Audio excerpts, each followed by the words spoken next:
My name is Janet Eremenko. I am the MLA for Calgary Currie. Why politics? I came into politics to serve. That is the most important part for me, is that I think that politics can be a tool for positive change, and I want to be a part of that. Values. It's an alignment of values. I have worked for many years before coming into politics in the nonprofit sector, working in poverty reduction and believing in civil society as a way to make positive change. And I have been very fortunate to almost always work in places that aligned with my own personal values and my values around society, and the NDP would be no different. Probably this is the same answer for everybody. There is no 9 to 5 in politics, and so thankfully I have always worked since the time I was 14. I have had a job, and I've learned to juggle that with all the other kinds of hobbies and things that I like to do. I'm also a mother and a wife, and I have older parents. Politics can take up a lot of time in a person's day, and so though I wouldn't necessarily call it a regret, it is a big commitment. It's a very big commitment in time and in attention that otherwise you might like to be doing just with your family or doing other things. So my colleague, Jody Calahoo-Stonehouse, who's an MLA here in Edmonton, maybe you've already interviewed her. She and Brooks Arcand-Paul are two First Nations members of our caucus. And one of the very first things that they both advocated for right at the outset was to have a land acknowledgement in the legislature. That actually didn't happen before 2023.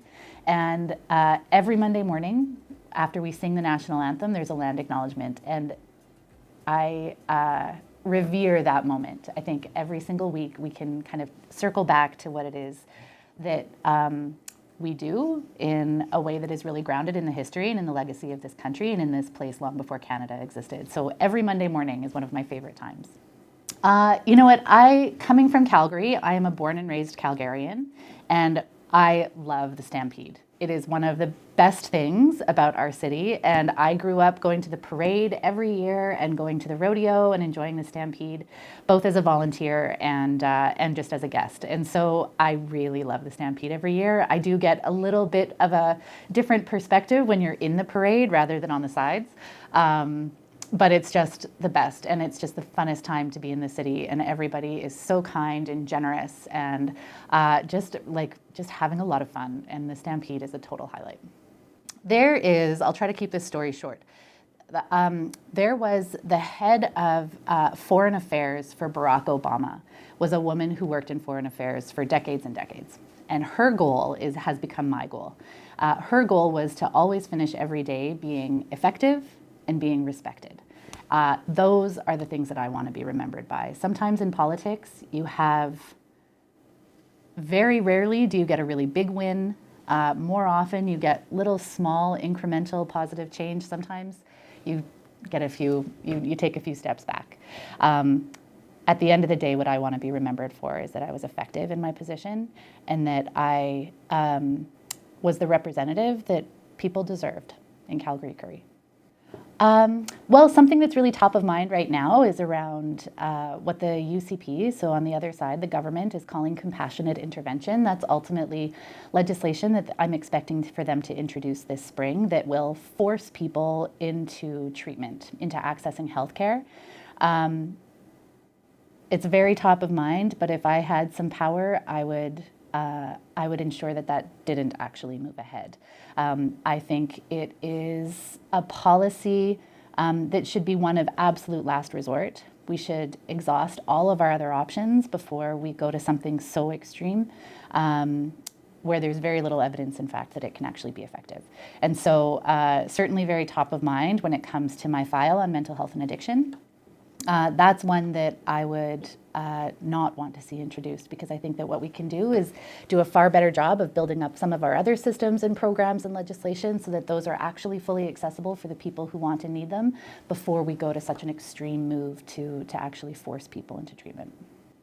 Meet another politician. We are just people trying to do our best. I believe on both sides of the aisle when it comes to the NDP and the UCP, we all want a better province for everybody who calls this place home. We have different ideas about how to get there, but it's in those ideas that there's great potential, and it's in those ideas that there's a lot of work. So just don't hesitate to call one of us up. Find somebody that resonates for you in some kind of way. Maybe you have a similar background or a similar education.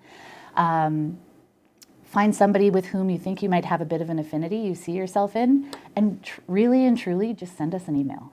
And I think any politician would be delighted to sit down and have a cup of coffee. Once you realize that that person on the other side of the table, or that you might see on the evening news, if anybody watches the evening news anymore, once you realize that that's just another human being doing their best to make their province and community a better place, you realize that it's actually far more accessible than you think. I want to see, so because Calgary-Currie is a relatively inner city riding, it's going through a lot of change. I want to see communities built in such a way that they remain both financially and socially accessible.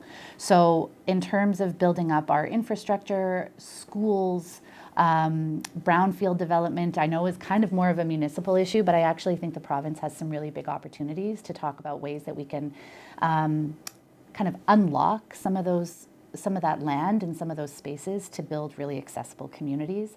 And when I say accessible, I mean also, for people who are getting older, for people living with disabilities, but then also from a financial perspective as well, so that we're not creating enclaves of really expensive places while other communities start to get left behind. There's just some very practical pieces in Calgary-Currie. We have a lot of schools, and a lot of them were built in the 1950s and 60s, and so there's quite a bit of aging infrastructure. There are big pieces of Calgary housing, which is subsidized housing to a certain degree. A lot of those units are owned by the province, and I think the province needs to make sure that we're maintaining and taking care of those in a way so that the turnover is quicker, because the demands for housing are really, really high.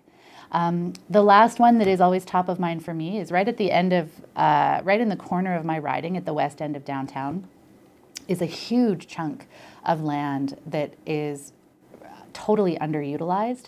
There are really important reasons why it's not being used, but if we're looking at a 10-year plan, and probably even longer than that, I'd like for all of the orders of government to come together and start talking about how we can start to solve some of the issues. Largely it's around chemicals in the ground that are preventing us from developing that part of the city. And I think that there's, it's still in the very early stages, but I think that there's a big opportunity there that is really going to need cooperation from all orders of government.